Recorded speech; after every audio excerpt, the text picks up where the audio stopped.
Aquí en Zona 3, sus psicoanalistas de la radio, Gabriela Maldonado y José Luis Amarripa, supliendo a la doctora Alicia Soltero. Vamos a tener un tema muy interesante, quédese con nosotros. Dermoestetic Rejuvenecimiento Total presenta ¿Por qué los hombres somos como somos? ¿Cómo podemos tratar y entender mejor a una mujer? ¿Cómo saber lo que ellas quieren? Zona 3 presenta un programa cuyo nombre lo dice todo. Todo. Lo que ellas quieren, con la doctora Alicia Soltero.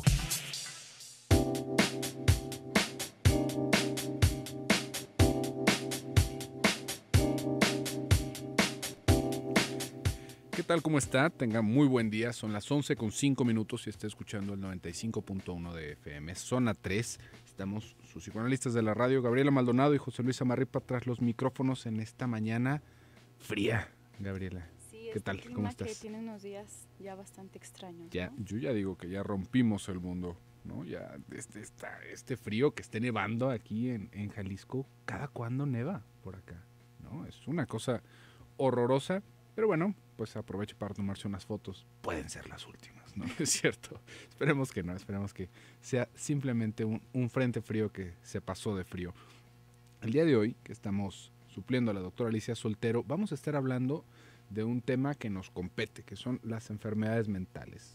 Esto es algo que suena casi, todavía al día de hoy, al 2016, sigue sonando como si fuera algo, como un estigma, ¿no? Las enfermedades mentales. Fíjese, nada más hasta como para que sea un tema de radio, las enfermedades mentales. Parece que estamos hablando de la diabetes o algo por el estilo, ¿no?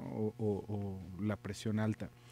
Porque se sigue teniendo esta idea muy específica, y le voy a decir muy victoriana, de que está la gente cuerda y los locos, ¿no? Esta gente que se debe de encerrar, estas personas que deberían de pasar su vida en un asilo, en un manicomio, en una institución de salud mental, como todos los nombres que les hemos puesto para que suenen menos feo, que estamos encerrando a alguien de por vida, ¿no? Porque nos es incómodo, porque es difícil cuidarlo.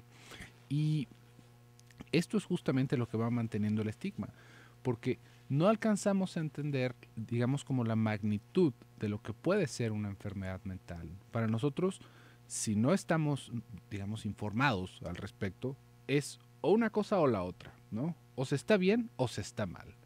O estamos cuerdos, buenos y sanos, o estamos locos y deberíamos de hacer algo para esconderlo, ¿no? Y esto se va extendiendo porque no nada más nos va sucediendo a nosotros, sino que también lo podemos llegar a ver en las personas de nuestra familia, en nuestros hijos, en nuestros hermanos, en nuestros padres, y que bueno, ya nos da como una cierta vergüenza, que los queremos esconder, que no queremos decir, que tal vez es una persona medio rara, pero nos va generando pues esta incomodidad realmente, que le digo que va más bien hacia este estigma. Antes, ¿no? Se dice por ahí que a las personas que tenían esquizofrenia se les nombraba profetas y se les creía sabios. Esto no ha sucedido, que yo lo tenga estudiado. Digo, en la actualidad tienes a los chamanes, ¿no? Sí, y en la actualidad tenemos un montón de personas que también podríamos hablar de una severidad en una enfermedad mental. Como le estaba diciendo, hay que entender la magnitud de lo que nos encontramos, ¿no? Porque inmediatamente hablamos de enfermedad mental y le digo, es o blanco o negro, ¿no? O bien o mal. Y no es así. La verdad es que no es así. La verdad es que tendríamos que darnos una revisadita un poquito más para entender cómo, de entrada, todos estamos enfermos. Y no es que estemos enfermos como de repente nos llega la tontería, ¿no? De decir, es que todos necesitaríamos ir al psicólogo, es que todos deberíamos de saber. No, la verdad es que no. Y se lo está diciendo un terapeuta. No todos deberíamos de estar en el psicólogo. Eso no haría el mundo mejor. Eso es algo de lo que estoy bastante seguro. ¿Por qué? Porque no todos vamos llegando a nuestro límite al mismo tiempo de esta enfermedad.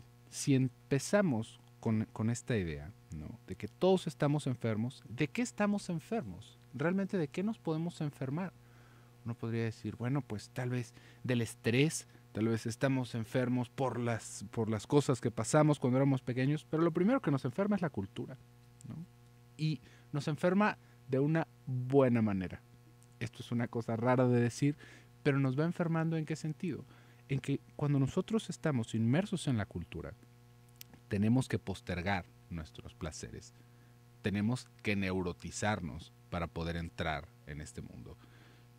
¿Cómo a quién se le ocurrió decir que si tenemos hambre no podemos tomar lo que tengamos de comida que esté más cerca de nosotros, ¿no? ¿Por qué tendríamos que ir, levantarnos, vestirnos de traje, ir a trabajar, esperar a la quincena que nos llegue el dinero y después de eso ir al supermercado, a las cajas, formarnos, llegar a la casa y cocinarlo? Si es una cosa tan lineal, decir, bueno, si tengo hambre voy, me como una fruta, voy, mato algún animal, voy. Esta es la cultura. El que nos podamos organizar de esta manera para que todos podamos vivir en una supuesta armonía y una armonía muy real, porque si no, imagínese que su vecino le da hambre y usted tiene el refri lleno de comida. ¡Qué miedo!, ¿no? Todos estamos inmersos en esta cultura, pero esa cultura nos enferma. Y eso es lo menos que nos podemos enfermar. Eso sería como lo más saludable de lo que nos podemos enfermar.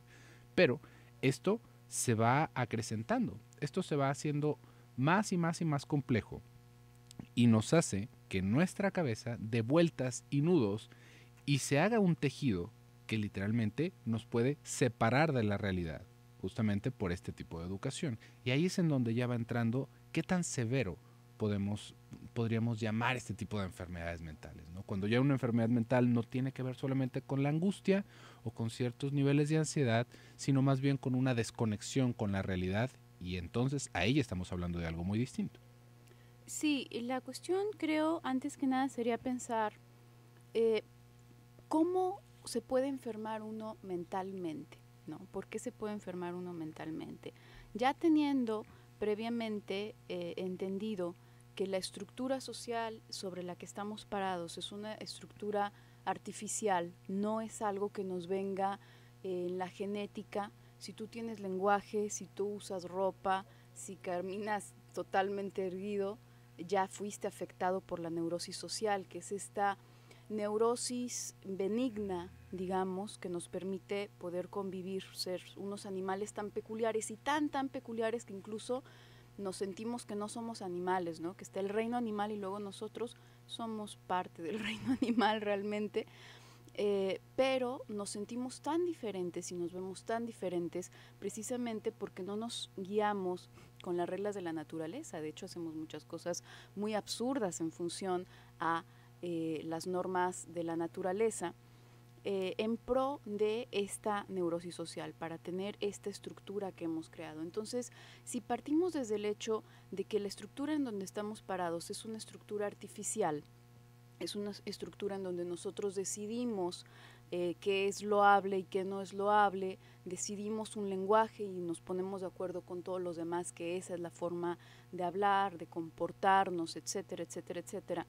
Entonces podremos entender que esto en la cabeza tiene este mismo orden como de alguna manera tan modificable, tan frágil en algún sentido.